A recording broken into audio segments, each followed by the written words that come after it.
అన్నా నేను మళ్ళొచ్చినా చాలా అంటే చాలా బాధగా ఉంది. ఎందుకంటే ఇలా బాధపడే రోజు అది. ఒక రైతు బిడ్డ గెలిచిండని నా ఊరు ఘనస్వాగతం పలికి ఎంతో మంది అన్న మీడియా మిత్రులు మీరే చూసిరు ఎంత మంది వచ్చిరో. అసలు నేను ఆడ నిలబడ్డప్పుడు ఇంత మంది నా కోసం వచ్చి నన్ను గెలిపించింది ఇంత మంది అని నేను ఆ సంతోషంలో ఉన్నా. ఆ సంతోషం ఎంతసేపు లేకుండా మీరు వేయాలని అనుకుంటారు. నిజంగా బాధగా ఉంది.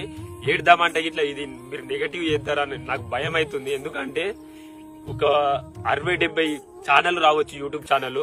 ఒక 1000 మంది వచ్చిర్రు పక్కూరికి వెళ్ళి గాని 2 రాష్ట్రాలకు వెళ్ళి గాని అక్కడ తర్వాత 6 రాష్ట్రాలకు వెళ్ళి గాని చాలా మంది వచ్చిర్రు.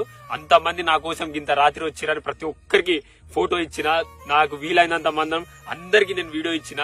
నేను అన్నం తినలే, నాకు అయితే లేదని అన్నం తినలే దంగి పోతే కొంతమంది వచ్చి వాళ్ళు మీరే అన్న మీడియా మిత్రులు మీరే నాకు 5 నిమిషాలు నాకు 10 నిమిషాలు నేను ఇట్లా మనిషినే కదా అన్న. నేను అప్పుడు ఇట్లా అన్న నేను మనిషినన్నా, నేను తినాలన్నా, నాకు అయితే లేదు, నాకు ఓపిక లేదంటే నానా మాటలు మీరే అన్నారు. ఫస్ట్ నుంచి పెట్టలే, సగం నుంచి పెట్టి మిమ్మల్ని నెగటివ్ చేస్తా అంటే అన్న ఒక రైతు బిడ్డ రైతులను గెలిపించుకున్నా అన్న. చేసిన తప్పేందన్న మీరే చెప్పుర్రి.